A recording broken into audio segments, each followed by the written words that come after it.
most rap flow on the planet or something like that. I think Craig said I was a Psychotic John Goodman. That's the one. That's good. I like that one. Psychotic John Goodman. Yeah, I'll take it. I've seen what's the film? The Cloverfield one, where they're in the one where they're in the house under the ground. I can't remember. Yeah. Whatever. Which one Cloverfield Lane. Yeah, that's the one. Yeah. Every time I listen to him now, and it's like, oh, it's Joe. It's Joe. And every time I listen to you, I'm like, it's John. It's John. But yeah, even the boys I work with, Alex from Viper Drive and Dave Dark and the Sharks, I even said to them, I said, before you listen to it, just think John Goodman. And that was it then. They were like, oh, that's it. So it's in my head. It's in my head. Yeah, such a sexy voice, man. I love it. That's hilarious. When you were gone there, Joe, when you were fucking around with the internet because shit happens, I was telling them that, yeah, you got the old deep bass voice. There's issues with that from fans of the show. Not bad, but actually my sister was listening to it in the car, and she said, whenever you come on, gotta crank that shit up because you got that deep, deep voice. Yeah, well, there you go. That's fine. And then the ladies, I've also heard they crank up the bass and ride the old subwoofer if they need to. That's what I do. A valuable service with Limbocast. That's a new one. That's a new one, yeah. That's interesting. Joe does it all, man. Everything and anything. Yeah. Whatever. Right whatever on. I gotta do. All right, who's next on this hodgepodge of fuckery? Well, I Jeff guess I'm Vicario. I'm international radio superstar. No, Yeah, you are. Vicario. That's the stage name or name that I use because my Finnish name is a clusterfuck of consonants and I need to know it though. I need to know it. Well, for all the world, my real name is Jaakko Vehkaperä. That is just beautiful. go ahead and pronounce that. What that's the a real. hell? I don't know. Again? Yeah, exactly. Jeff Vicario. That's not Finnish.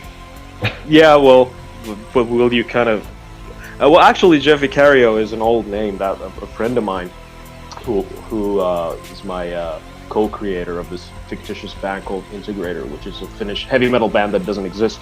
He came up with the name in 2002 when we were making a movie about that band, and he cobbled it together from Jeff Lynne, the guy in Electric Light Orchestra, and then this tennis player, Sanchez Vicario. So it's a combination of those two. I didn't even know until this year that he told me where he got the name from. I thought it was totally unique, but it turns out there's at least another Vicario in the world somewhere.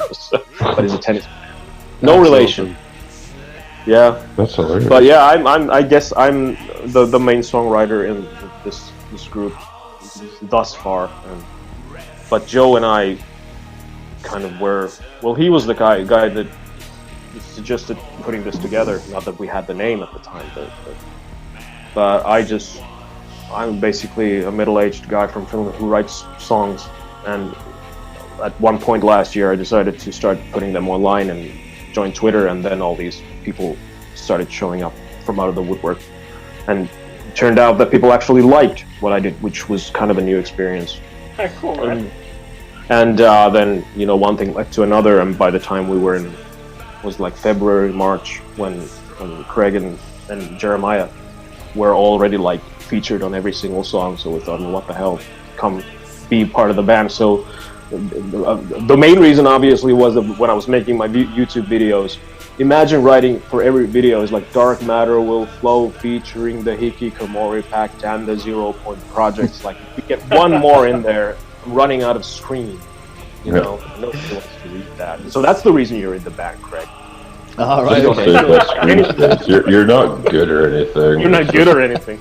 You can't have stuff featuring guests, right? Yeah, but as far as what I do in the band, yeah, I usually write the bare bones of the song, sometimes a little bit more, and then when I run into a wall and I don't know what the hell I'm gonna do, then I throw it out to the guys, and then Craig will come up with a beat if he feels like it, or here's the song in that way, and then Jeremiah will do his thing. And usually with recent songs, I've always kind of wanted to have Joe.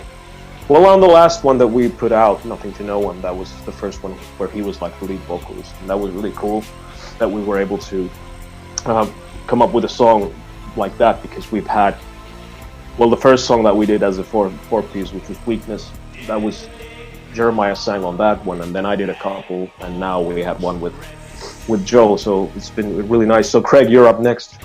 Holy shit. Yeah, how does Craig fit in all this shit? Well, I'll let him describe it. So I bang shit, basically. Yeah, that a boy. Bang, bang, bang. So Jeff, basically, he's the whip master. Whenever he wants some beats, he's like, Craig, do it now. But if you don't, you're out of the bed. That's it, yeah. Joining JB on the sidelines from now on. Yeah, so that's me, really. I think, I can't remember how we sort of got to know each other. I think I remember seeing Jeff bombing around the Twitter sphere. And I was speaking with James from Vapor Chain at the time, I think, and we got to chatting over stupid GIFs or something that was going on through the messages, and I think we just linked that way. Yeah. And I think the relationship just went on and on. I think we touched bass a couple of times, not saying which bass. The Rickenbacker. Yeah, that one.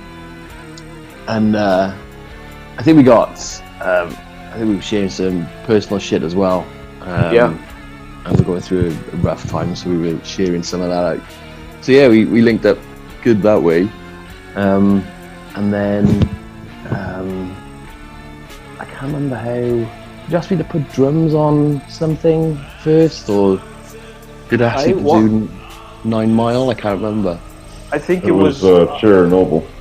It was Chernobyl, was one of the earlier songs that we did, just the two of us, Joe and I, because I was a big fan of your music. That's kind of how I knew who you were, because I'd heard your stuff on SoundCloud, and I thought, well, who is this lord of ambient, crazy musical creations? And I was totally blown away by the because you do beats that are kind of reminiscent of a time when I was like a teenager, like loud, crazy beats that were on hip hop records in the early '90s, late '80s, That's right, stuff like that.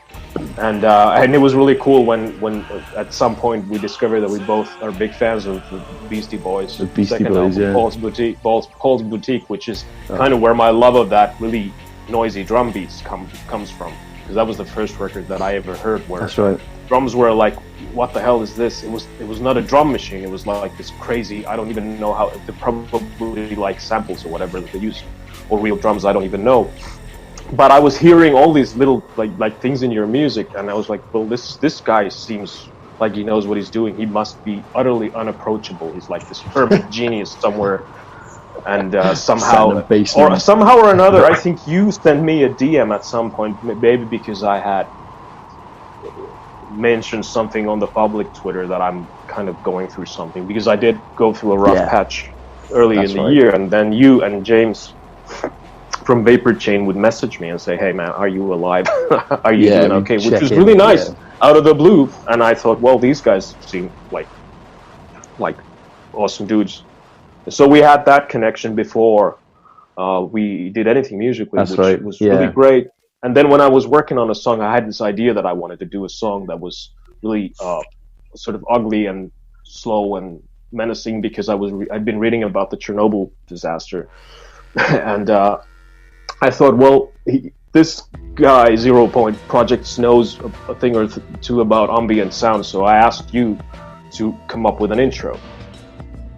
And then you did that, like a 2-3 minute intro. And I used that, but then you did a separate version which had a beat.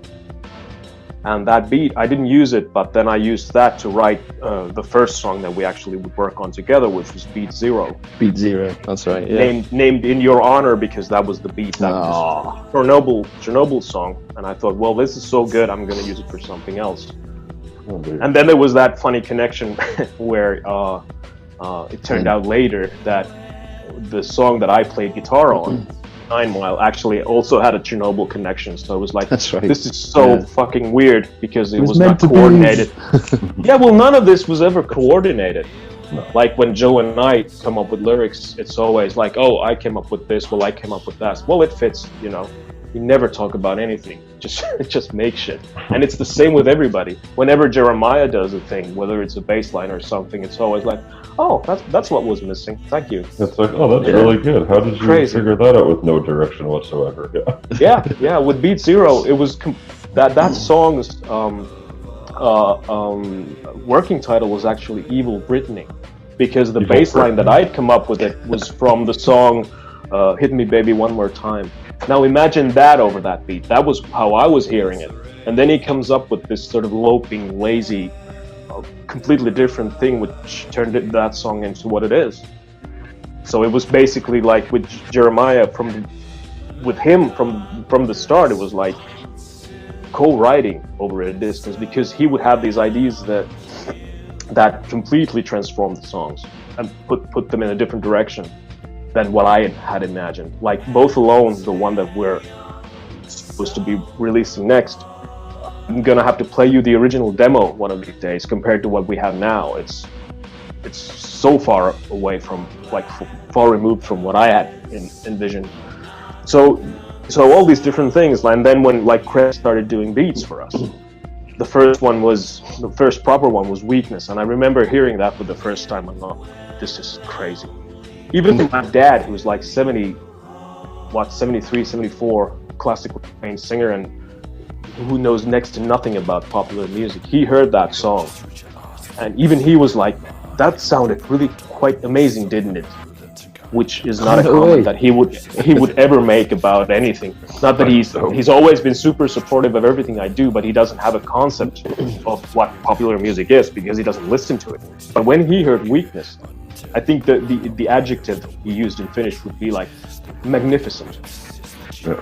The sound and everything, and it all came from the fact when Craig, when you did that beat, and it sort of transformed the song totally. Yay! And I win.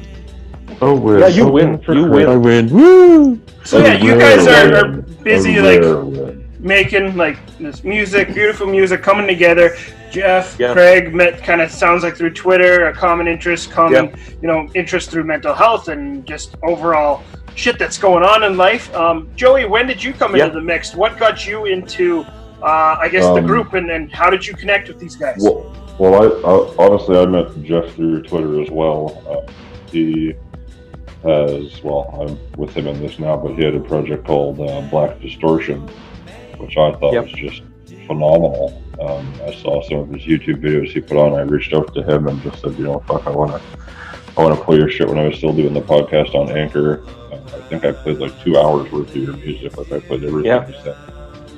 And then I don't know. We just got talking from there. I think I was doing the solo instrumental thing and still obviously the Promised Land band at the time. And said, if you ever want to do a collab sometime, just fucking let me know.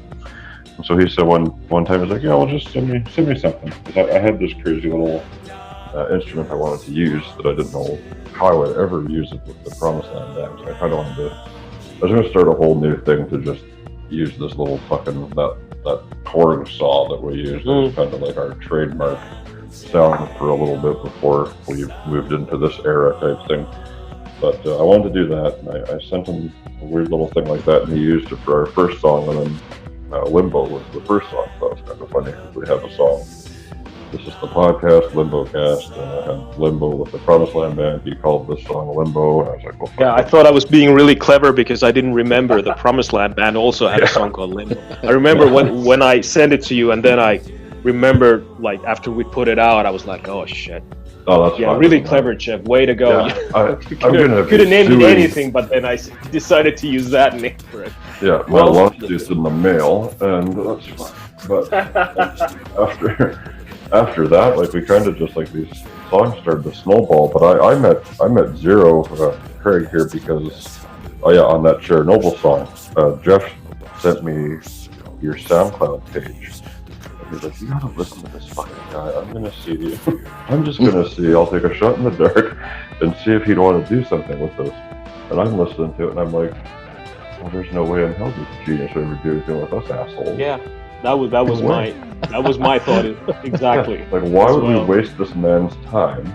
Yeah. Like, we just got talking in DMs and stuff, and I was like, he's like a nice person. All that, like, he's a much nicer person than I am, so that's cool. and then Jeff's like, okay, so I listened to this and like, yeah, it blew my mind. Like, everything about it blew my mind. What I heard. Jeff said, okay, yeah, we had a good chat, man.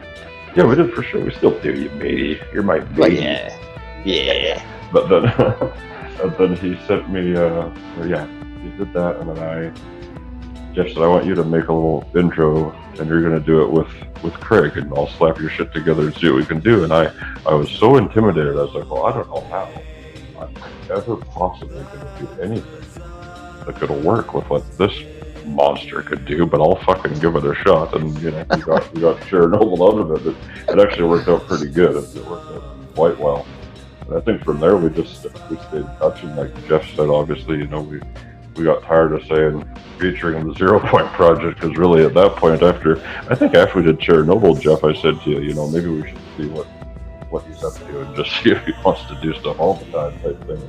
Me and Jeff we hummed and hawed a lot about it, because we were putting out a song. We were putting out 3 songs a week. Yeah, the craziest week was when I released one song on Monday and then another on Wednesday, and then over the weekend 2 more. This was in late January. It was a crazy time, because I don't even know how that all happened, because I was in such a fucked up state mentally. But I guess I was just dealing with stuff through writing, and because I had a vehicle and we had this shared idea that we're gonna do these super slow songs. I mean, they were all 40 BPM songs. Yeah. Every single one of them were like the slowest thing, and the 40 BPM was because mobile GarageBand wouldn't allow me to go any lower. Yeah, you would have went lower if you could have. Yeah. The latest like slow song I did by myself, the Zombie Army, that's 35, because the computer version allows you to drop even lower. So expect the 20 BPM song at some point. But yeah, but that was kind of that's how it went, and we did wonder, and I remember we had that one DM discussion about whether we should get Jeremiah and Craig in, and I said no, because I thought it's going to be a committee, and I don't want a committee where we have to endlessly discuss everything. But then like 2 days later I was like, fuck it, it'll work, and it did. And the fact that has there been any challenges for you guys moving forward and having a committee of people from Canada, USA, Finland, Wales? Like, that is just wild to think that you guys are doing what you're doing. Yeah, no, Jeff says committee, but really this is how it works. It's hey guys, listen to this. This is Jeff. I wrote this killer fucking thing, and Joe, you can rap from 1 minute 30 to 2:12. If you need longer, I can do that. Okay. Okay. Yeah, that's how it goes. And then, here, Craig, I need you to fucking do something with these drums. I don't like it. I don't like these drums. Can you put some drums on your... Yeah, no problem. That's it, and I've never had a thing, at least personally for me, like, I've taken a step back from worrying about being involved with the music and just worry about rapping, because Jeff wanted me to rap on that Weakness song, and I was like, okay. He said, you should try rapping on this song. It was a little out of my wheelhouse at the time, but now I just fucking love it. So now I just like to do that. But that came out of you doing the 0 Point Project song, because I kind of figured you're a straight up rapper, so this is not like rap music. But then when I heard that you're working with Craig, I thought, well, we should utilize this thing with our music as well, and it turned out great. And as far as like problems, Troy, we've literally had none. The only thing is that whereas when we started, just the 2 of us, we were able to knock shit out really fast. But now that I listen back to some of those songs, I kind of wish I'd taken like a week to let the ideas kind of settle a little bit, because it was just like nonstop. And now that we actually sit on songs for a number of weeks and release them, they get better. They get better because you have to think about the mix a little bit. And I find that if I take a week or 2 weeks off and then come back, like we did with Emptiness a while back in May when we released that. That was on my computer for a long time. And I didn't do anything with it because I wasn't feeling it. And then when I went back to it, I was like, okay, these are the adjustments that I need to make. And it was apparent immediately what I needed to do with it. And then was that the one where that was the one where I did the mix. But then with Nothing to No One, at some point it was I mentioned before we started recording, Joe, your voice causes me a little bit of grief because it's so low, and because I don't know anything about like actually doing shit with vocals in the mix. I don't know what to do with like EQ and stuff that Jeremiah knows like the back of his hand. Right. And so I couldn't get your vocals to pop out on the latest song. So I sent them to Jeremiah and said, hey, you deal with this because I don't know what I'm doing here. And he took a while, and it took a number of weeks, but then he came back with them and they were perfect and was like, okay, this is it. I just slapped them on, adjusted the levels, and it was done. And that's how it's been, you know. Like I said, I was afraid that it would turn into a committee, but it never did.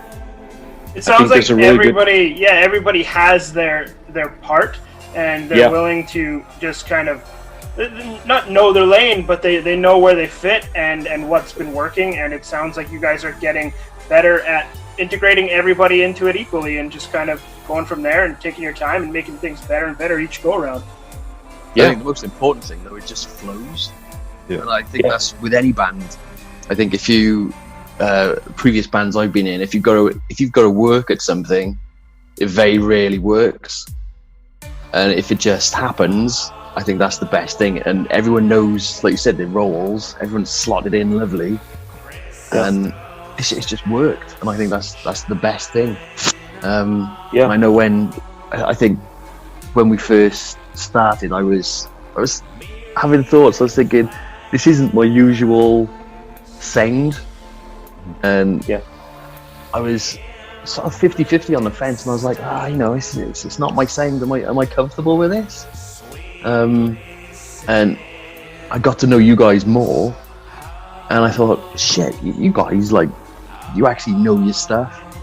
And the way Jeff actually shits out lyrics and music, I've only known one other guy do that so much. That's my mate Steve Wilson, and he can just knock out lyrics like anything. And Jeff is exactly the same. It's like you can give him a track and he's just like, yeah, bang, there it is. Just chuck some drums on there. I'll have some vocals on there, like you just said. And it's just mental, but it's the flow that's the important thing that makes it work. Yeah, I absolutely agree with that. That's the effortlessness of it. I mean, I think we've all been in bands where that doesn't happen. And it's such a chore. You go to rehearsal or however you work, and it's just like, it's not a lot of fun. I mean, even if the music to a casual listener might sound good, but there's something missing there where the connection between other members of the band, it's not happening. Like with me, I mean, I've usually been either the guitarist or the bassist, and like if I don't connect with the drummer, that's it. I can't. Yeah.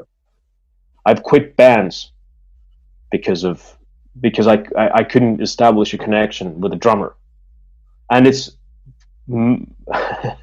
mental how we can establish that connection over the internet and this with people I've never met in real life, and it's just like.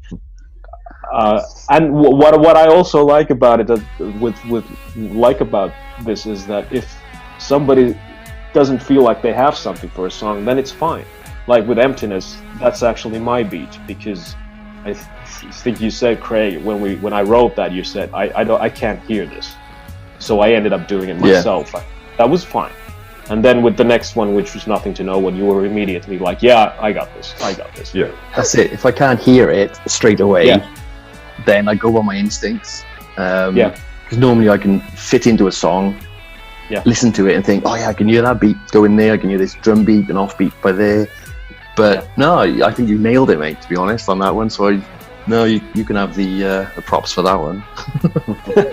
Yeah, thanks. One thing that I really am hearing from you guys, like Craig and Joe, you've mentioned this yourself, just the whole idea of being comfortable, and this project sort of taking you out of that comfort zone you're in, because you guys are all have your own solo projects that you're familiar with, and this you're like, I hear each and every one of you guys say, well, these guys got their shit together, I'm pretty intimidated by them, whereas you're all in that same boat without even almost recognizing it, and then it's just flowing and working and pulling you guys into that uncomfortableness that is maybe bringing some, I don't know, I'm just guessing, some better stuff out of you guys that you never thought you had before. Yeah, 100%. I've always seemed to find myself since I started making music with people who are much more talented than I am. So I have several projects on the go where the other members are just like fucking unreal. Like Promised Land Band, that's all Ron Scott. He did all the work on that. But what I like about this one is that I feel the same way about Jeff and Craig and JB that I do with my real life, whatever real life person to person project. But it's all about like Jeff says, like the flow, right? It's Jeff and Craig say the flow, but it goes so fast for me. It is so much easier for me to do it this way than I have to fucking get together and try to write something at some point, and maybe we meet up at buddy's house and do this and that. It's like, no, this way I can just come in at my own pace. I can hammer out a verse. Like oftentimes when Jeff sends me a song, I don't have lyrics yet, but I'll hit him back 10 minutes later and say, here's my verse. Yeah, and I've now that I've been those lyrics, when I've been typing them into our Bandcamp page, because I kind of wanted all of the lyrics to be there, and I'm reading them and I'm going, what kind of it's like the feeling I get from it is like somebody, I don't know, shakes a champagne bottle and you twist the cork out and shit pours out, and it's just, except it makes sense. I really, because I obviously listen to your stuff when I'm mixing, but I'm not paying attention to the word because I'm kind of like just going for the rhythm and making sure that everything is its place and levels are fine. But now that you send me all this stuff and I typed them in or copy pasted them in and then just like did some formatting, I'm like, this is some insane shit. Yeah, this guy is writing a crazy person. Well, Joey, but I recognize that craziness, and it's that good level of craziness where you're like, I don't know what demons you're exercising when you write, but it's good and it kind of comes across in them. And again, I'm wondering with Weakness where Jeremiah wrote the lyrics. And it makes sense, and then there's a little bit that I wrote, but you guys were the main lyricist on that one. It's like, I doubt that you ever talked about that amongst yourself, what each of you is going to write. Am I correct in assuming that? No, I've never once talked about my lyrical ideas with anybody, ever. I don't know. That's a weird way to do it. Joey, I'm curious. Go ahead. I've never asked you before. Who are your influences from, rap influences, like lyrically wise? Lyric wise? Yeah. Fuck, man. There's so many. I was a big DMX fan. I'm a big KRS-One fan. Oh, KRS-One. That's great. I love, there's another group called Epic Beardmen, B. Dolan and Sage Francis. Those guys are sick. Atmosphere. I've always gravitated to MCs that have something to say. I don't rap about the guns and money and shit like that. I rap about normal stuff, in my opinion. Stuff that I know. Like I have a hard time trying to fake it. I do better with the sad ass writing that I do. the dark, depressing shit, I suppose, over, talking about being rich and boning broads and stuff like that. I don't do that. Well, I figured I don't know. If you'd come in on Weakness with some shit about crystal and bitches and limos, exactly. I might have said, well, let's not. I'm gonna play a solo here. Let's. You might have missed the mark on that one, so I'm just gonna Jeff this one up here. I'll let Jero do his thing, and you're fine. Look at the next one, I hope. Yeah. But yeah, my dark matter is my bitches and hoes, son. Yes. Exactly. Yeah, but I've never been like Boats and hoes, that's what we gotta do, boys. boats and hoes. Yeah, there you Boats go. and hoes. Boats and hoes. The fucking Catalina wine mixer. Yes. Yeah, but I think, well, JB's not here, but from discussions with him, I think we all actually share a love of hip hop and rap from at least some certain era. So we have that in common. Because Well, Jeff, you're a hell of a rapper.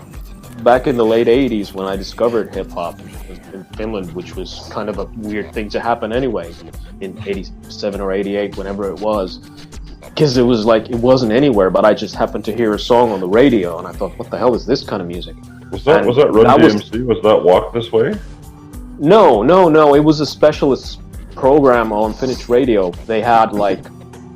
It was called rock radio, but for whatever reason they played a rap song. To this day, I don't know what it was.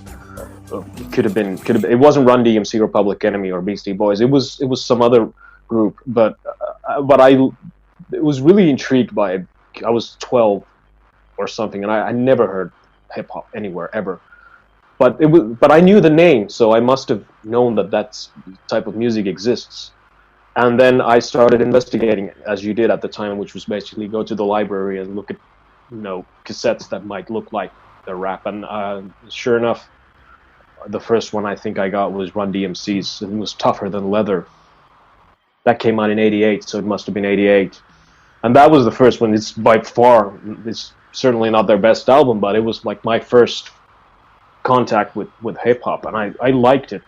I especially liked the fact that Run DMC and also Public Enemy and then Beastie Boys obviously used like guitar riffs with rap. So that was a big thing. But then when Public Enemy came out and I heard It Takes a Nation of Millions to Hold Us Back and then Fear of a Black Planet after that, we have a special guest joining us. Jeremiah Booth is stepping in. Oh, awesome. He is arriving now. He will be on. I'm going to say he's fired. Yeah. Yeah. It's good to know. He is logging and connecting to audio. The whole crew. The whole crew. The whole kit and caboodle, as we say. Where shit gets real. That's right. Now it gets real. Now the fighting starts. Yeah, here we go. Look who decided to show up. Jeremiah. Yo. Wow. Hey, How's it going? Going alright. Hold on, I'm trying to get my audio working right here. Yeah, I know. It's not like it's an hour behind. No big deal. Yeah, even Craig's kid is annoyed at you. Exactly. Yeah, Charlie's been stamping around all over the place. Where's Jeremiah? I mean, if this isn't like what it would be like to run a band with people from 4 complete different places, I don't know what is. This is perfect. This sums it all up, right? You got slack-ass Jeremiah, who basically was fired a half hour ago, but got back. Joey's internet crashed and he was dead. He's on a cell phone now. And we got the good old reliable Finn and guy from Wales here. Yeah. Who knew? Holding it down. Holding it down. Respect the ringleaders over here. Europe to the rescue.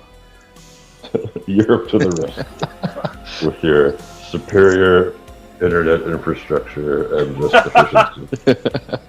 Exactly. So, JB, before we go on, introduce yourself. Or not. He's hold on. Yeah, sorry, I'm having issues here with my phone and my Bluetooth. Okay, so we'll just hang out. Let's see what's up. Where were we? I don't even know. I was talking about hip hop, but that was a long rant, so we can skip that. I was just saying that was one of the things that we have in common. That's right. Cool. Between all 4 of us, that we kind of have that hip hop thing. Absolutely. Which it's not just the fact that Joe raps on the songs, but I think it's part of how we envision rhythm. Mm-hmm. The 4 of it. Oh, definitely. I mean, one of the things I remember that we talked about very early on with Joe was that we were writing these really slow, monstrous songs, yet they seemed to have movement somehow. They didn't feel like they weren't going anywhere. I never felt like they weren't flowing and moving, and that kind of I don't know. I'm just guessing here, but that may be a thing that we kind of just subconsciously share. That we hear rhythm the same way, because if we didn't, these things wouldn't slot in as perfectly as they do. Because that's kind of where it all comes from. I always write from a rhythm up. I start with a beat always, and if what you guys do didn't fit, it would be so obvious that this is not working. And I never had for a second felt that whenever you contribute that it didn't fit, if that makes sense. Yeah, totally got you. Well, as an outsider, like looking in, when I have heard tracks, you guys, it's like some next level shit where you guys it's so trippy, it's different, it's unique. Like I've always joked that I'm like, holy shit, I'm not high enough to listen to this, because there's so much sound and layering and combinations and different stuff going on. I think you guys do a really fantastic job at incorporating your own style into it, but also making it feel familiar as one cohesive group. Thank you. That's really That's really Sweet words, man. That's the nicest thing anyone's ever said to me. It is. Perfect. Like a goose pimples. Goose for the good. That's what I go for. Oh, Sometimes I can be quite eloquent. Elegant. Nothing can possibly go wrong. Possibly. Nothing will possibly go wrong. That's the first thing that's ever gone wrong. There you go. Yeah. It's Looks like like I got my a Bluetooth verse off a working. Valentine's card. Yeah. Valentine's Day. No, it's Beautiful. like it's just interesting stuff to hear, because you guys probably hear it differently than what I'm gonna hear, right? I'm the outsider, and I'm just like interested as to how it's gonna sound. And I'm just like, holy shit, there's a lot, but knowing what it's really maybe just evolved from with you guys is really, really fucking cool. See, that's eloquent as well. It's just fucking cool to see what you guys have to offer and put it together. Where are you guys trying to progress with this music? Is it gonna change? Is there a certain dynamic you guys are looking to hit as you're moving forward with the music? Continued singles? What are we doing here? We're hoping to have something like Bill and Ted, to be honest, like Wild Stallions, like Nice. sort of peace and stuff like that, and And you travel through time and jam with all the classical composers. Yeah. exactly. Yeah, that was what I was gonna say. The symphony orchestra is the same. The next thing. I'm in talks here in Finland. No, it's a natural evolution, really. I think it all starts with a song, and the song always starts with a rhythm. That's the way I approach it, and then it's just for me, as I guess the principal writer, the thing that I kind of go for is when I start writing, and when I, hit a certain point where I feel like, okay, I can't do anything more, then I throw it out and kind of let the other guys do whatever they want. I might have some ideas like, okay, this could be a verse for, a Joe, but oftentimes it's just like with the first, with Weakness, for instance, that was just I think it was like a 2.5 minute demo where I didn't know what I was going to do with it. And I just sent it and I said, well, I don't know about this. What do you guys think? And then Jeremiah immediately said, I can do something with this. And it just progressed from there. And that's kind of how I see it moving. The song comes, I throw it out there, and then things happen. And then, like, we have two phases here. The first one was with the slow stuff, when Joe and I just did stuff together, and now we're at this next thing where we're just, I don't know. As far as what the plan is, we discussed this earlier in the week, and I am of the opinion that we should do an album and release it sometime. Maybe I was curious if you guys were thinking of this as being a long-term project. Like, are you guys absolutely for as long? I'm in it for the long run. I mean, for as long as the music. Yeah, man. Pardon the pun. As long as it flows, I'm in it because it's. I'm really restless. I mean, what I do as a writer might sound really uniform and similar to one another, one song to the next. But for me, there always has to be like progression and movement from one thing to the next. And I feel that with this project, we definitely have it. Every song, there's a natural progression there, and progress is the operative word for me. If I start feeling like, if I ever start feeling like we're treading water and nothing is progressing, then it's curtains for this project. And that may happen, but I don't see it happening anytime soon because there's this shared level of trust among the four of us, which again is an astounding thing considering how all this came together. And like, because a year ago I didn't know any of you, and now we're like this thing where I have absolute trust in like sharing with you ideas that are half formed for me. Like, I don't know, like throwing shit out there where I have no idea whether it's any good, but I have trust in you.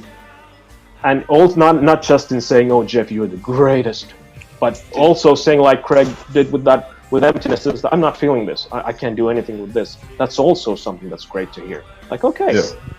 It's learning from each other as well. And because obviously we don't know each other. Like you said, last year we didn't know each other at all as a band. But I think it's educating each other as well on each other's styles. Like JB is like god of sound engineering to me. Some of the stuff that he's shown me, just little tweaks here and there, and I'm like, oh shit, that's amazing. It sounds so much different. And then that's sort of rolled over into my own project as well.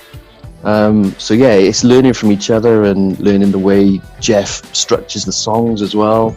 And yeah, it is just one big school really, of some good mates. And I think if you force to progress it and find a future for it, I don't think it'll happen. I think we just gotta, it's that word again, flow. You just gotta let the whole process flow and just let it go, man. Just let it go.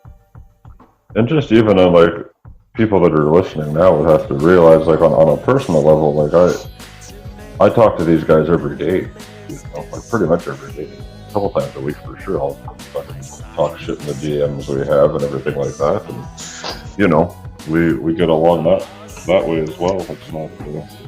Well, on a personal level, like to fuck around. On a personal level, I think you guys. On that side of things as well, is when my wife was ill with COVID,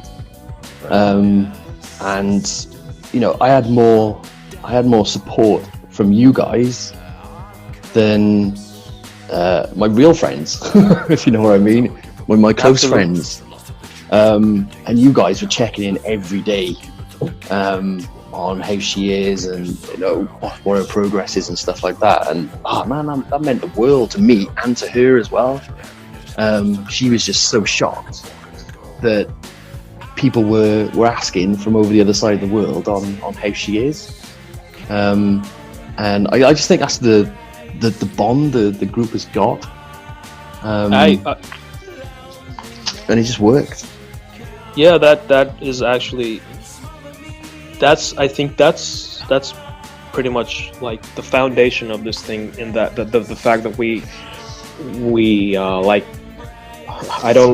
Jeremiah probably remembers back in mid-January when I had some problems in personal life and going off the deep end really badly, and I sent him a DM saying, oh shit just got bad, going off the grid or something, and he calls me from fucking the US, and then we talk for an hour and a half over the phone. And who does that?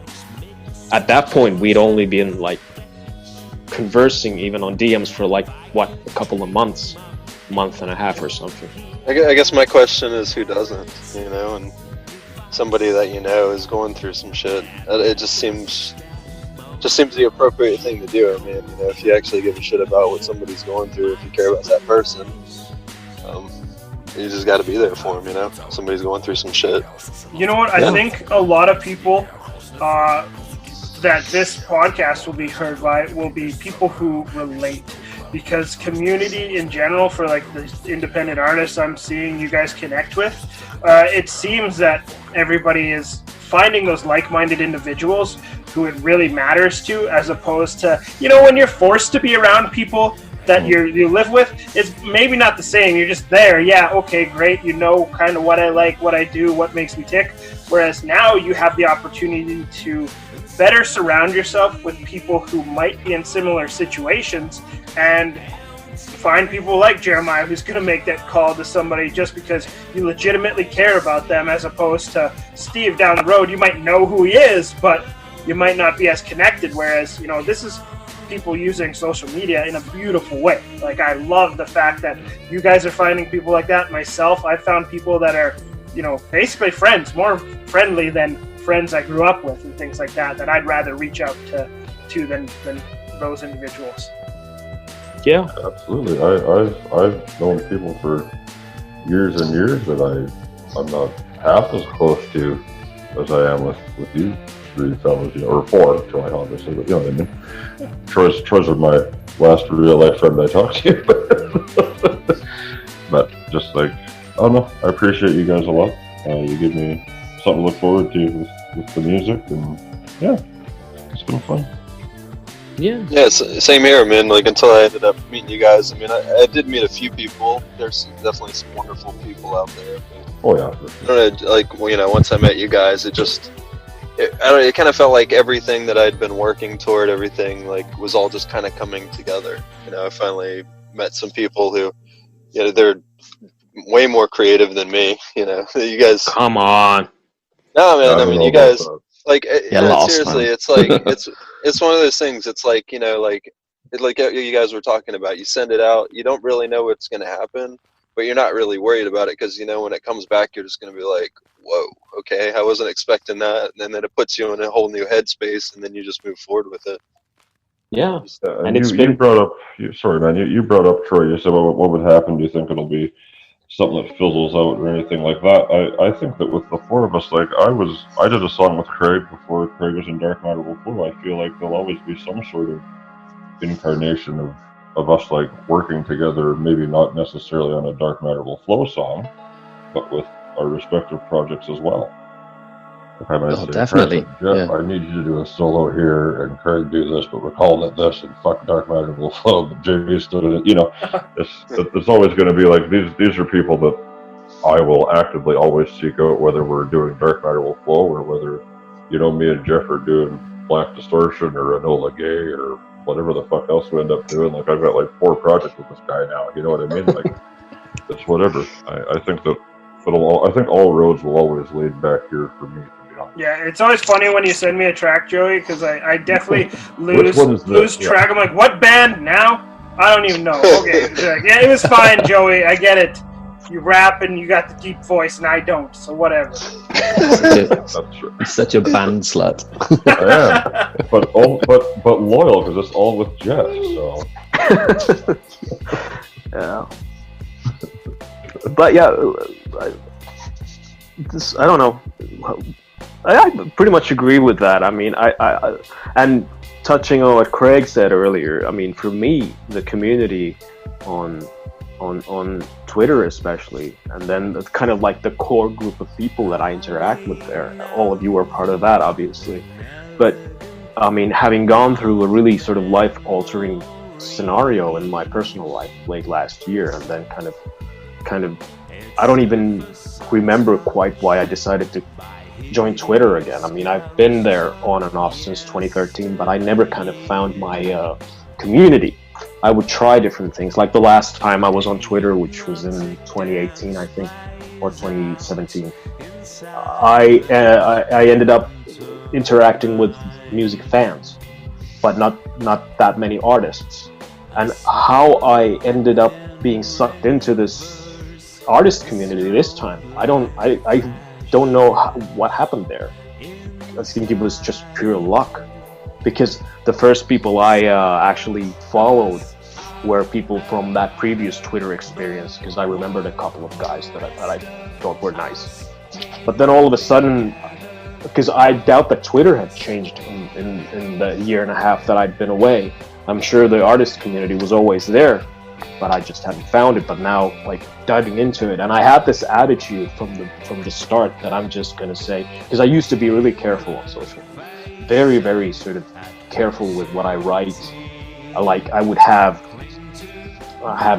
some, I don't know what, 9,000, 10,000 tweets. I would like tweet once every 2 weeks, and I would compose a tweet with like, you know, I'm not going to say this. Somebody might think of something. I would like overthink what people are going to think about me, and you know, how are they going to read it? I'm finished. You know, my personality doesn't come across. But this time I just thought, fuck it, I'm going to say, there's all this music here. I'm just going to start listening to it, and if I feel like saying something about it, then I'm going to say it. And I also decided very early on that if I don't like something, then I'm just going to be quiet. I'm not going to be one of those guys who's like ragging on other people's stuff, because I figure most indie musicians who do things by themselves mostly, they know what's wrong with their music, and they're their own worst critics. Nobody needs a fucking armchair critic, another armchair critic from Finland saying, "Oh, you need more EQ on that." Like, fuck that shit. Yeah, no judgment. And the great thing about it was that I didn't have to lie.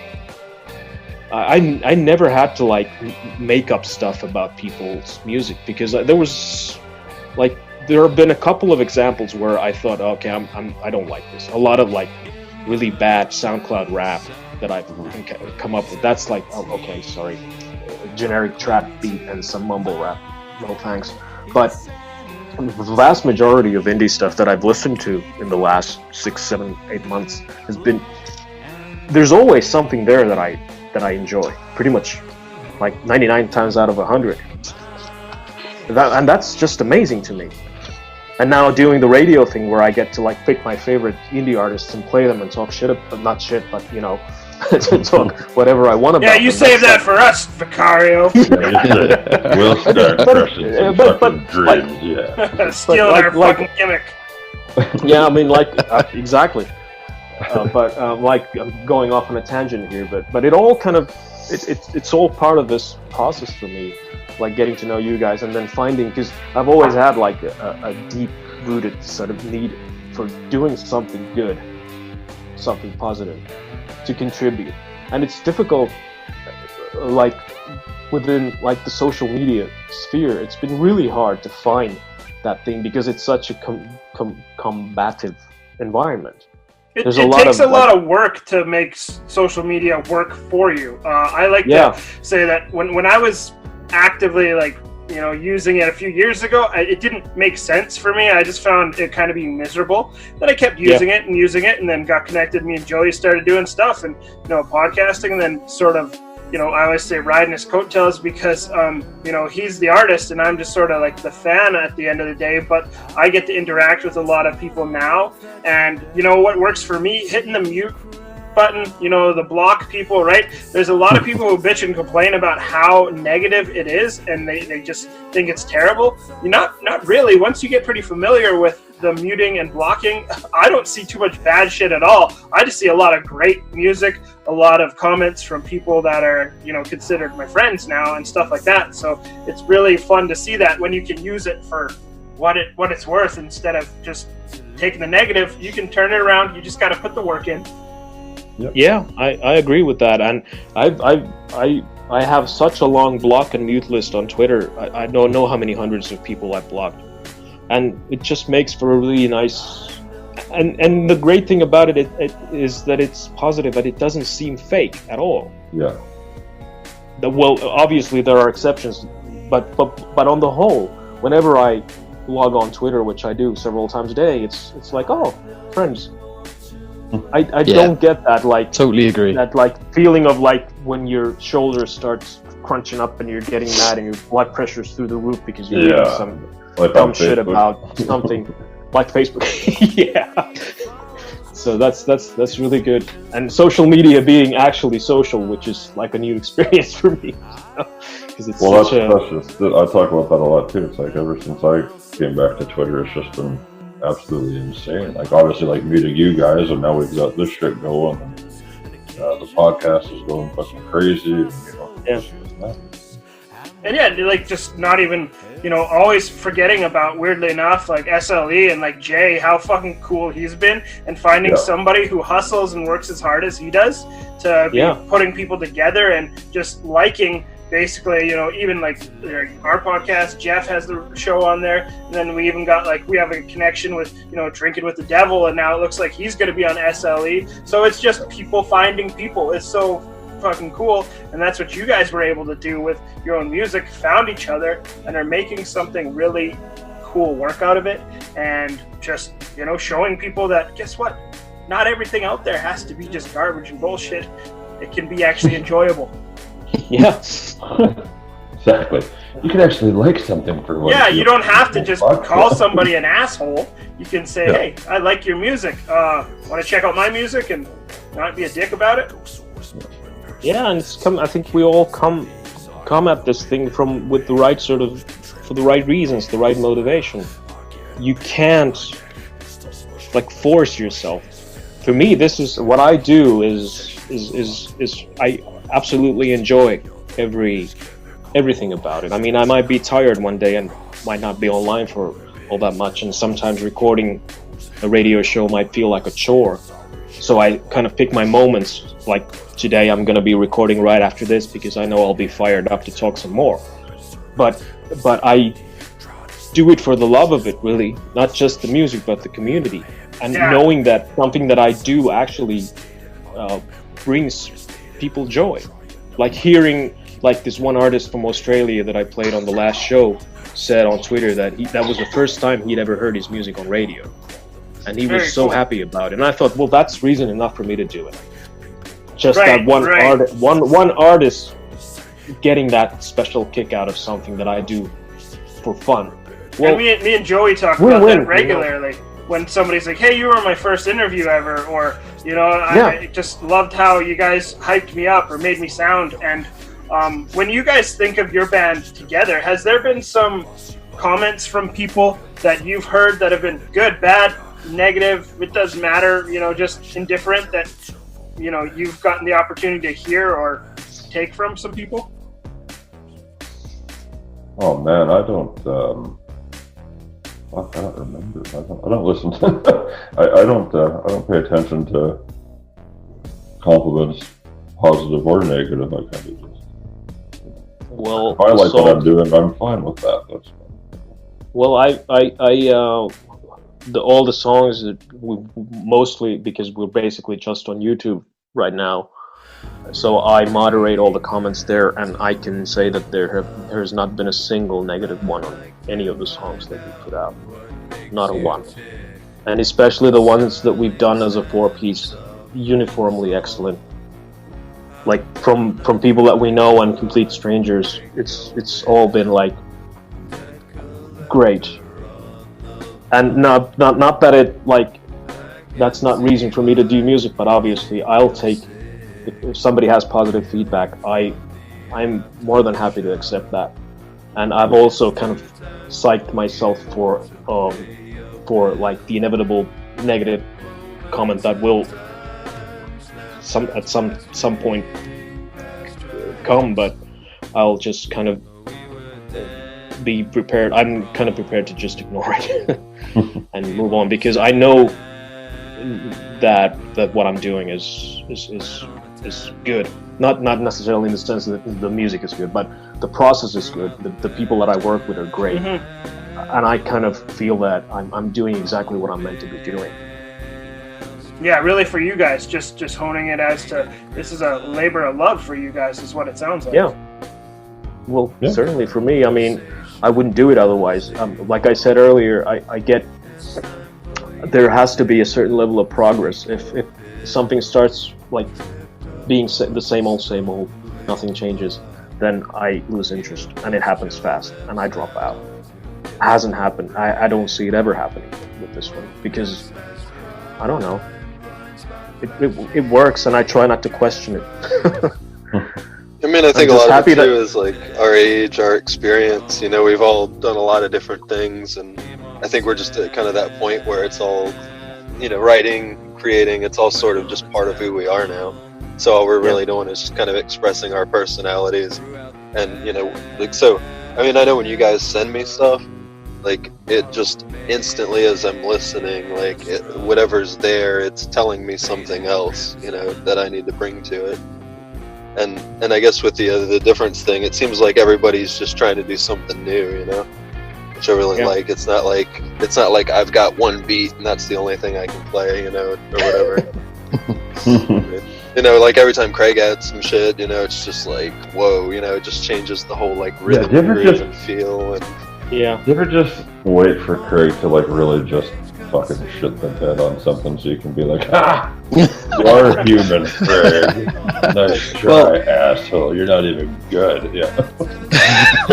That's not good. That's not. I'm just surprised I've tricked you guys this long. Yeah, JD. You won. Yeah, exactly. Yeah, exactly. You're the weak link here. Yeah, absolutely. No, you're not. No, that's one of the great things as well. That because I'm a very song-oriented guy myself. I like playing with sounds and you know, things like that and layering and whatnot. But fundamentally, I just write songs. That's everything that I've written is basically you can reduce it to a single guitar and a melody. That's you can play all of these songs as like a campfire version. That's at the core of it. And the fact that we're able to just lift it to, you know, sonically into a whole different sort of I mean, honestly, the 5 songs that we've done together, to think where I was as a writer 6 months ago, I would never have imagined that I'm here now, and I could never have done it on my own. Because every song that we've finished, not necessarily intentionally, but subconsciously, it informs the next one. Yeah. Because I know more of what you guys are capable of. So I'm kind of, I don't think about it. When I write, I write very fast when I write a song. I mean, usually the bare bones of the song are done in 20-30 minutes. And they don't really change all that much. I might like change the length of individual parts or something, but I write very fast. And because I like to have that sort of thing where I feel like there's that some kind of X factor or inspiration that comes into the song where when it's written over a relatively short period of time, where I don't have a chance to second guess. I try to like make sure that I don't know if this is making any sense, but I try to like do it really in a concise way where I don't, well, like I said, I don't give myself the chance to second guess, because whenever I start doing that I hit a brick wall, and then a song will stay on my computer for years. Mm-hmm. So I need to do it fast, get it out there, and then so what happens when we work together and we write new songs together and we finish them, they sort of, it's not just the flow within a given song, but also the flow from one song to the next. And it's just, and what I found amazing is now that we work at a slower pace, where we take a couple of weeks, even a month between songs, the flow is still there. Because I was kind of scared when we started slowing down earlier in the year that I would kind of lose the momentum of writing for this project. But no, it's still there. I can take 3 weeks off from a song, come back to it, and like I said earlier, I don't remember whether we were recording, but then like I can go back to it and immediately hear what I need to do next. So I don't know. I think that's the best way sometimes. Knowing from my personal experiences in bands and stuff, and usually the quicker you get stuff out, the more issues there are with it. That if you sit on it and think about it, because the amount of projects that I've trashed that were going forward from my album, just because I've spent all night doing it, getting so excited about it. Yeah, I'm gonna check this out to everyone so they can have a listen, and I'll pull it up in the morning and go, what the hell was I thinking? But yeah, bin. So it's nice to have that long length of time. And we've got kids, we've got families, we got jobs and stuff, we got stuff to do. So we can't always commit to doing stuff straight away. So I think having that extra time, it does work for it to just basically mature itself as well. Yeah. And then we can come back, and if we've had any more ideas over it, or if we've come across anything else, because I'll go through different genres of listening through a month. I can have like a hip hop couple of weeks, and then go into like straight into Deftones or something like that. So the beats that's going on in my head can change so differently. And we could be in the middle of a track, and I'll think, oh no, I rather than a hi-hat, I want a massive bell ride going on, and add in something different to that track. So yeah, having that time, I think it works really well. Yeah, because I think you can sort of capture lightning in a bottle when you write, and you do it really fast, like we did at the start of this project with Joe.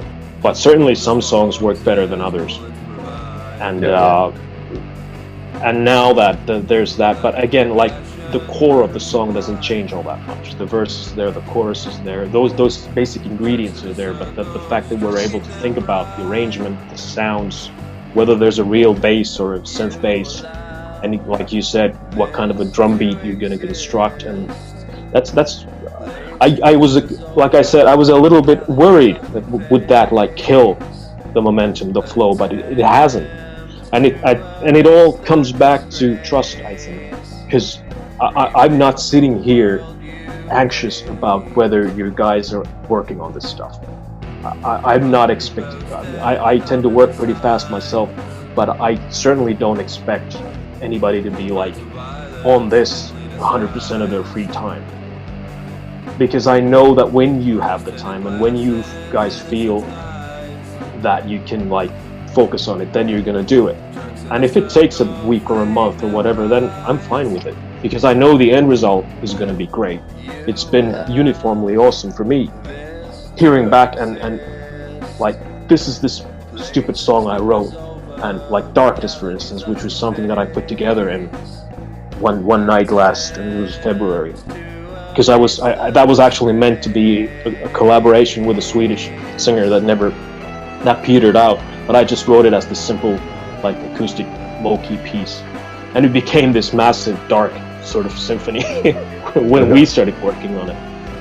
And to hear that progress, my point is that if I'd gone out with that song the way I wrote it, it would have been like this nice. Okay, it's nice. Those parts are nice, but it's not special, Right. And what was special about it was when Craig came in with the beat, and then we all kind of and Jeremiah sang on it, and then we added the last minute like verses for Joe, and it became this whole thing. And of course, with Creative Reader writing the lyrics for that one, we have to mention her, because she's been a major contributor to our progress as well, because we've had a number of songs now with her lyrics, so she's been really important to us as well.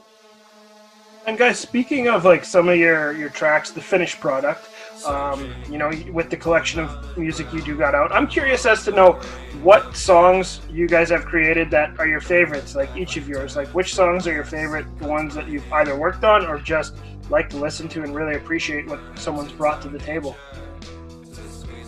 Started off with Joe. Worst of the worst. Go first. Worst of the worst. Yeah.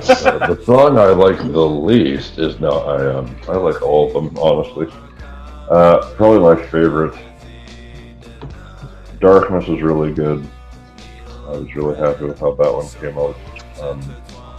Just like you said, Jeff, the way you kind of had it before you sent it to Craig was, stripped down and simple, everything like that. But Craig really just fucking murdered that beat. JB singing on it, perfect.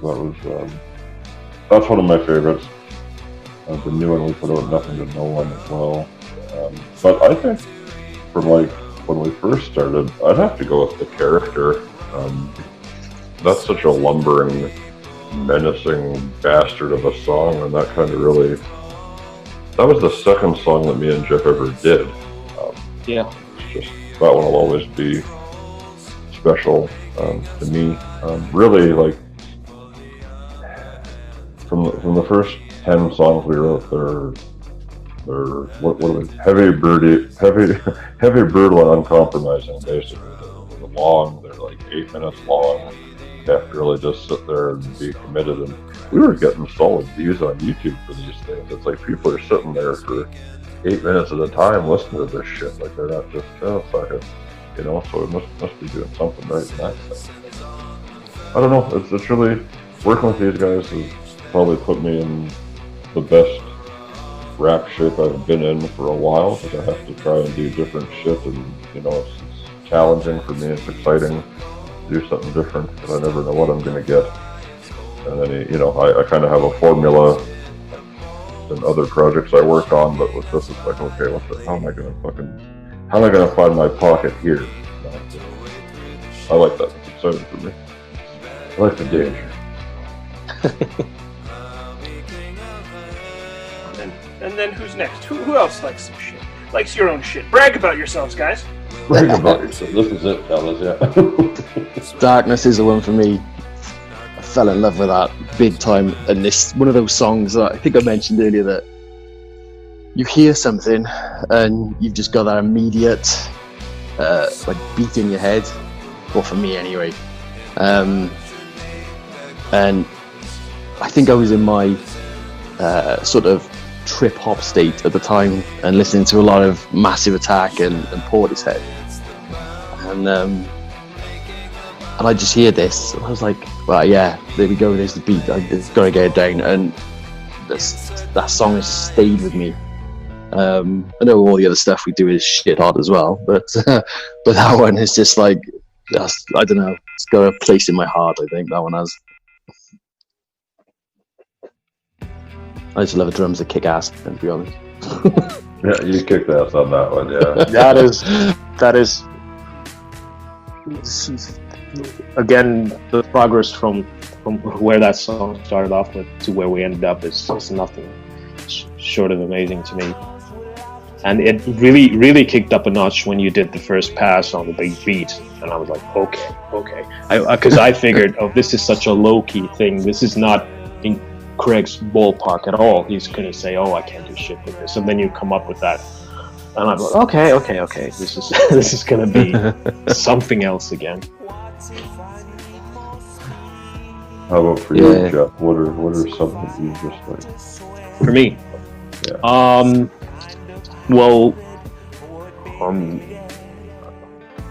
think on a personal level, yeah, this is probably like picking a favorite child for Jeff.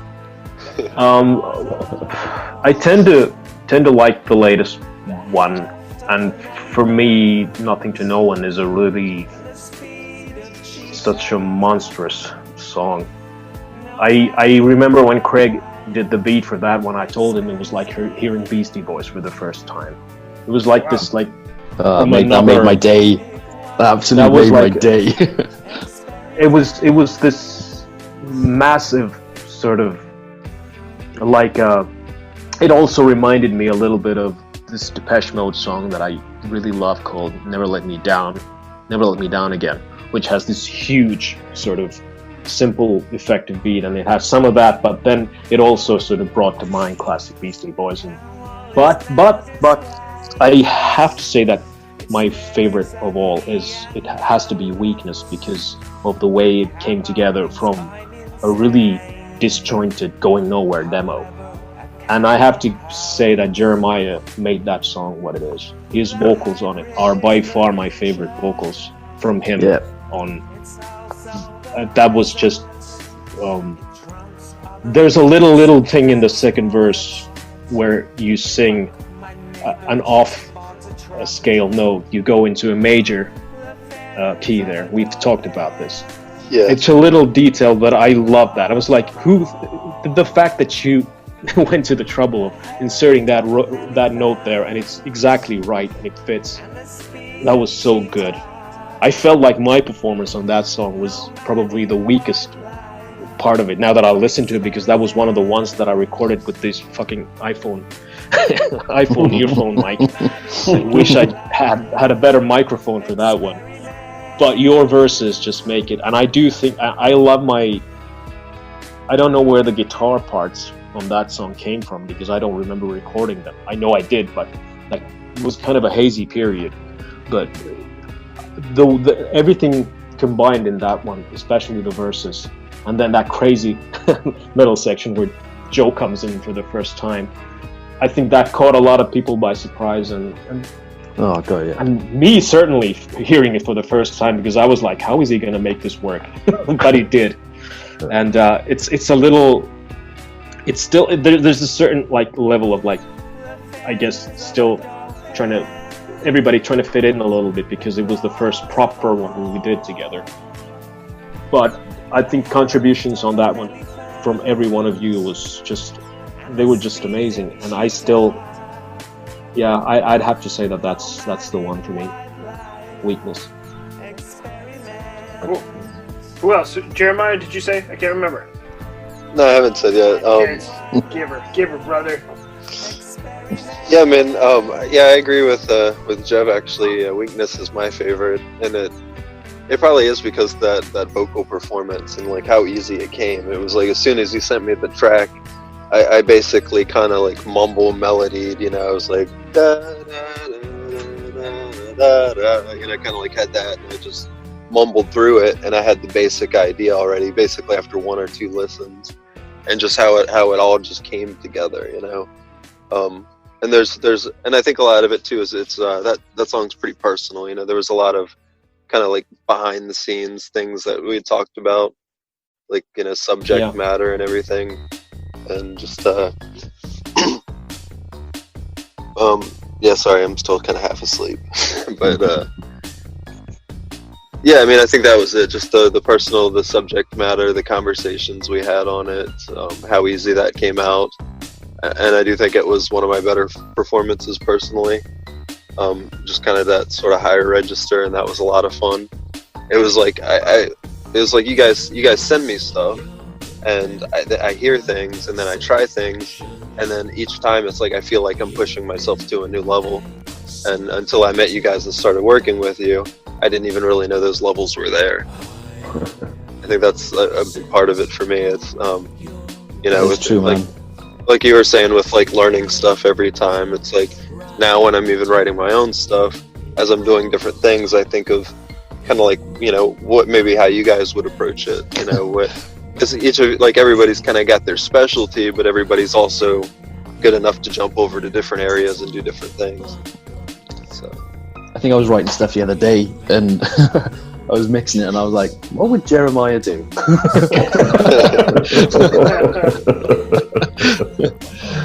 You can always ask, you know. I know, man, yeah.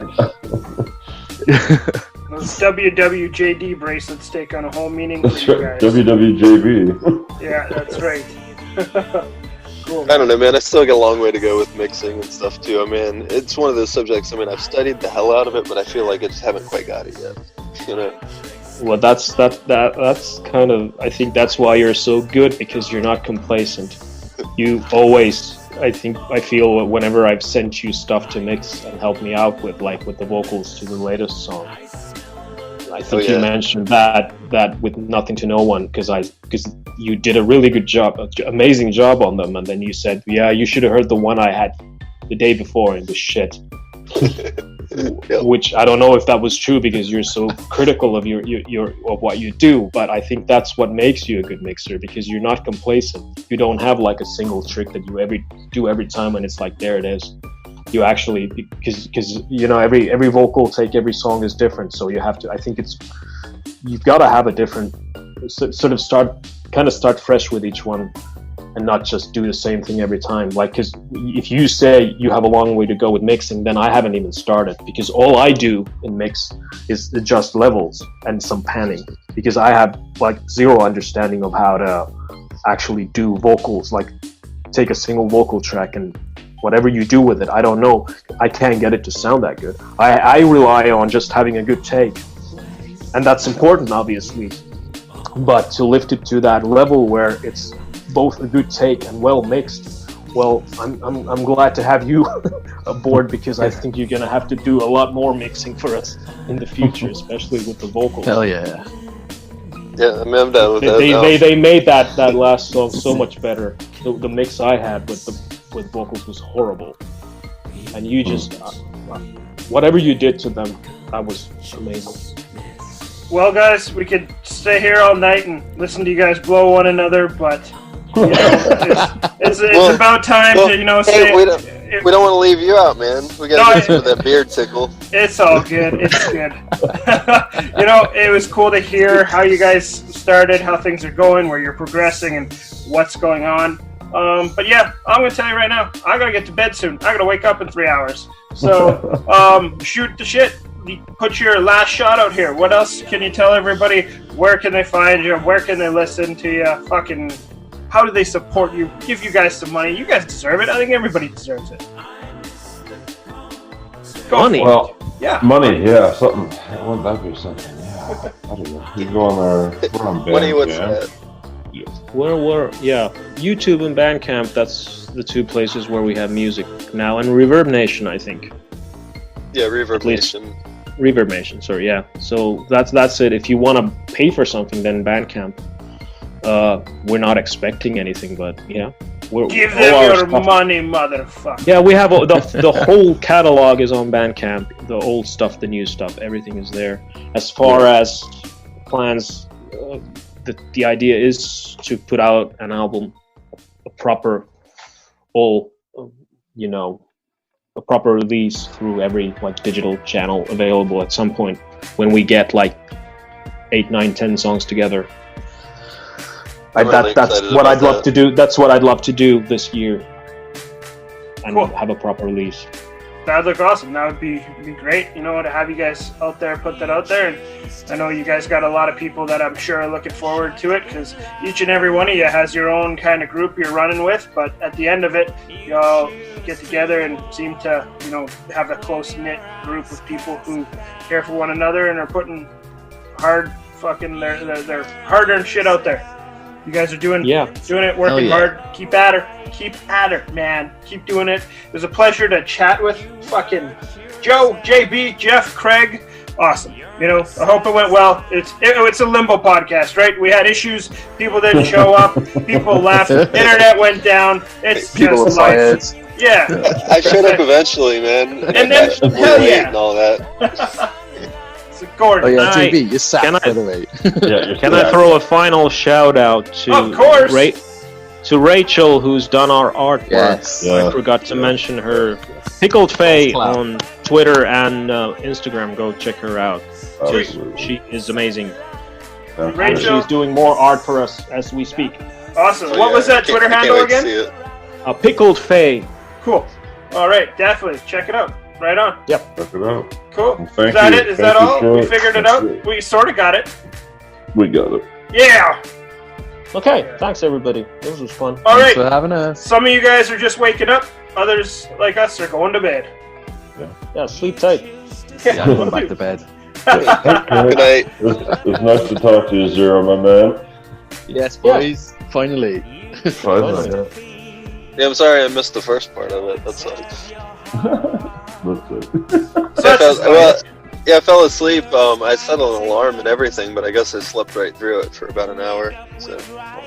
Well, next time you're gonna be on the show by yourself, then make up for it. All right, then, and I'll kick all of you out of the band. That's There you right. go. You might not want to listen to the first half. Well, I'm gonna listen.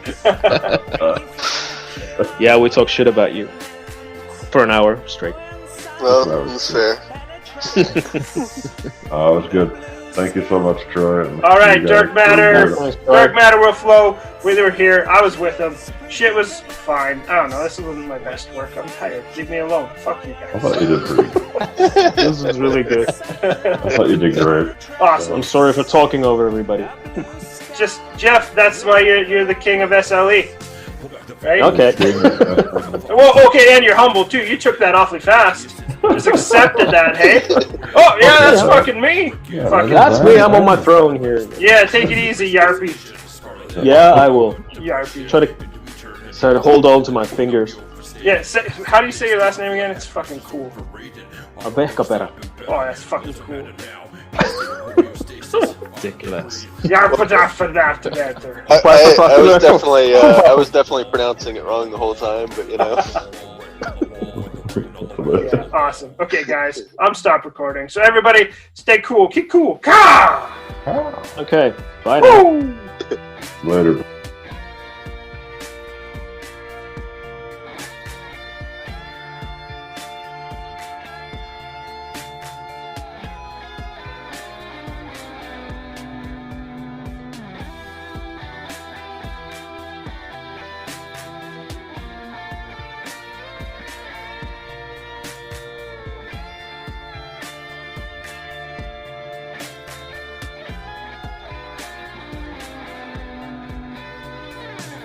It's a ridiculous predicament when you find a cure for your ailments. When sunlight penetrates, the blue sky reverberates. Oh, it's a ridiculous predicament when you find a cure for your ailments. When sunlight penetrates, the blue sky reverberates.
Well, I make plans and sometimes follow through, 'cause I'm in demand and I don't pick and choose.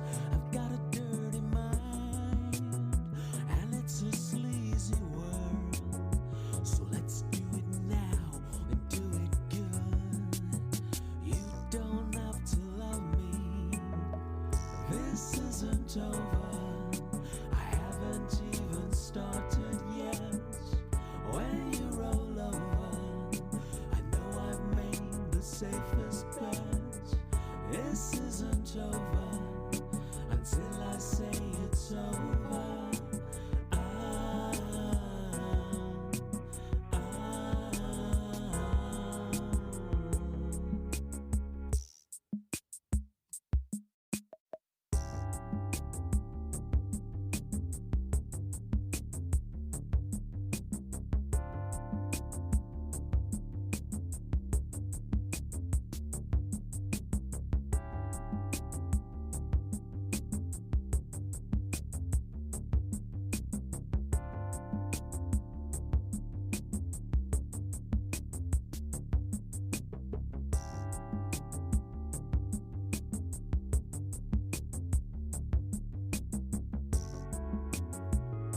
Well, I don't care what anybody thinks, 'cause I've done my share of stumbling round on stilts.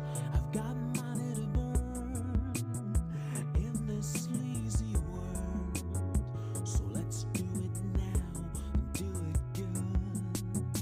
You don't have to love me, this isn't over. I haven't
her pride. Couldn't find no reason not to get drunk every night. Then came a you, my baby. Come a feeling for life I never knew. Yeah, baby, I never knew. So let me give you the news. Ain't got the blues since I met you.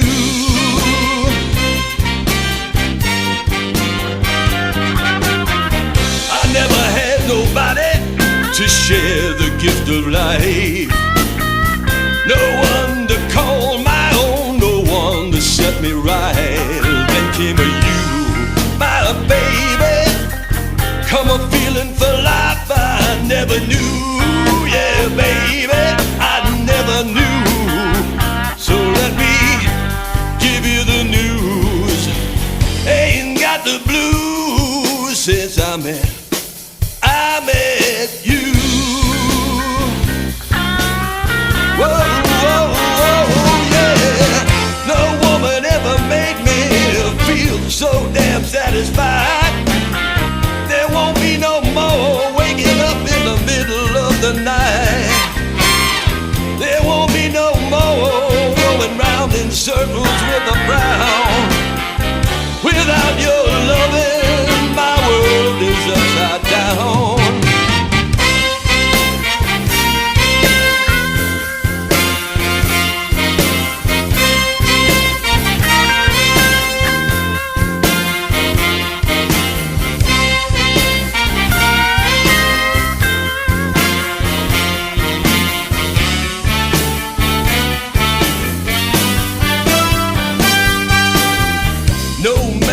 Ever gonna take my salvation away.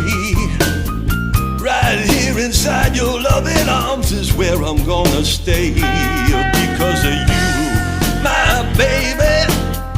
Come a feeling for life I never knew. Yeah, baby, I never knew. So let me give you the news. Ain't got the blues since I met you. I gotta tell you one more time, so let me give you the news. Ain't got the blues since I met you.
Cock it back and watch it go.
So very long ago,